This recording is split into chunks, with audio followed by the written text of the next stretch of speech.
Spirit, truth, and life. Teach our hearts to love your way, word of life eternal. Glory be to God the Word, Spirit speaking truth and life. Teach our hearts to love your way, word of life eternal.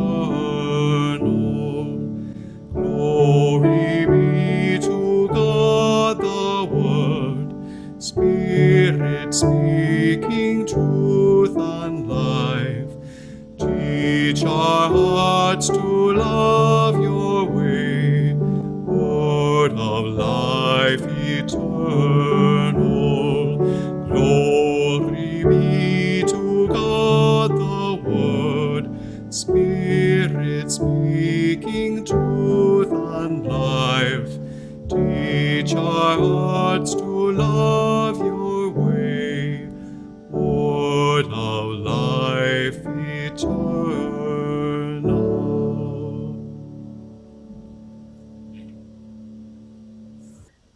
A reading from the Gospel of Matthew. If another member of the church sins against you, go and point out the fault when the two of you are alone. If the member listens to you, you have regained that one.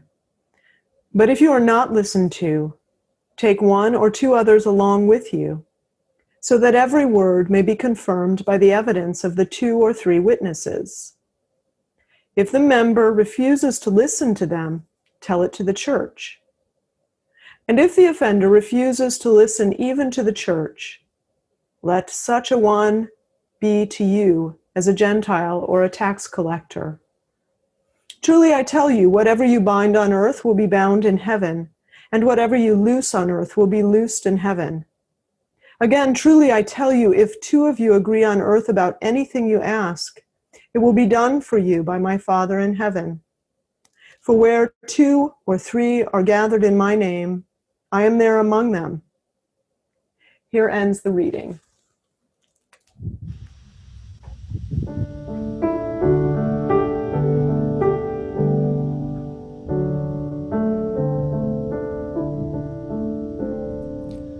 Alleluia, alleluia, alleluia, alleluia,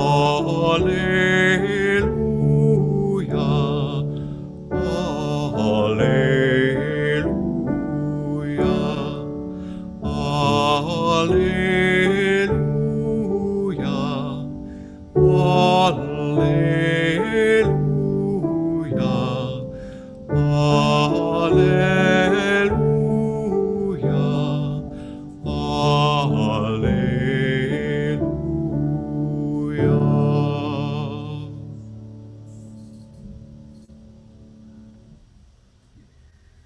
May the words of my mouth and the meditations of all of our hearts be acceptable to you, O God, our strength and our Redeemer. Amen.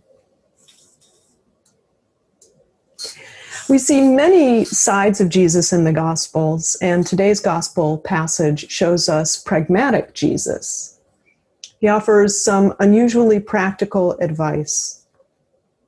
Whenever another member of the church sins against you, go and point the fault out in person. If that doesn't resolve the problem, bring others into the story. If the problem still persists, bring it to the church. So, though it may be cause for our being held to a higher standard, I think it's also a comfort. I mean, it's not easy to tell someone when they've hurt you, is it? So on a personal level, it seems that at those awkward and difficult times when we need to ask someone to hear our experience with them, when to be true to our relationship means furthering our discomfort, it's a relief that Jesus is guiding us, walking with us, rooting for us. The passage implies further that we will wrong each other, that it's a given that we will go against God's will. And we know this to be true from our own experience. Relationship and just being human is fraught in this way. So to me, somehow having Jesus acknowledge that helps bring the temperature down in a time of conflict.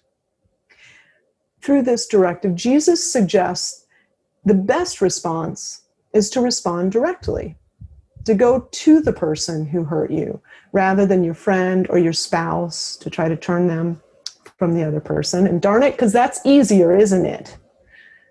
Now, we are not asked to put our reliance on triangles. We're told to put our trust in the Trinity. Moving toward challenge and away from comfort is probably not reflexive for many of us. But in this case, we are called to move closer to the very thing most of us would rather run from, conflict. Jesus' teaching has obvious practical applications in our individual relationships, but also in our collective identity. Saying when the one-on-one approach fails, the church or others, or even the whole of church leadership can be called in.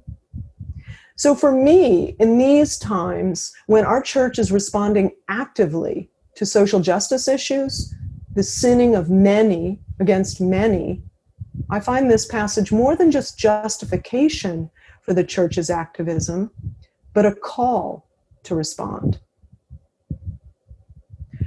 Called to serve Jesus and authorized to heal as apostles, we can begin healing and be healed through this directive, individually and collectively.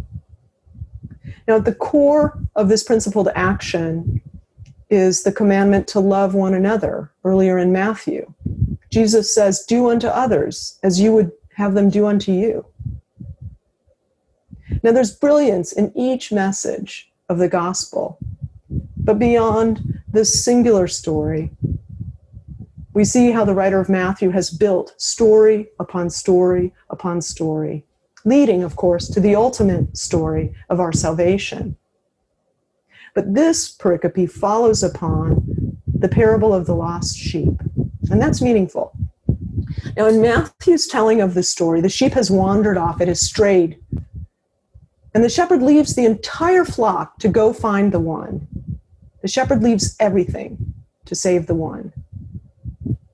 Notably for us, when we find it easier to just have contempt for wrongdoers, this story of the shepherd is built on the caution, take care that you do not despise one of these little ones. The shepherd, the wronged individual, the engaged church, we're all reminded to go not with a litany of abusive, wait until I get my hands on you, not evil schemes and plans, but to go to the lost one or to those who do wrong with the most difficult thing for us humans, to go with love, to respond with God. The gospel helps us understand that to be human is to sin, but that to walk with Christ is to build up what is broken, individually, in relationship, and as the church. So part of our work then is to stay in relationship even when it's hard. Because healing conflict, part of our work of building up God's kingdom, comes from just this sort of walk with Christ. For what you bind on earth will be bound in heaven, and what you loose on earth will be loosed in heaven. So this Labor Day weekend, when we pause from our own work and give thanks for those who have done the hard labor that makes our lives what they are, we are also called to a great labor, a labor of love. This is our labor, that even though we are human, to know that with God, we can love one another, because with God, we have everything we need. Amen.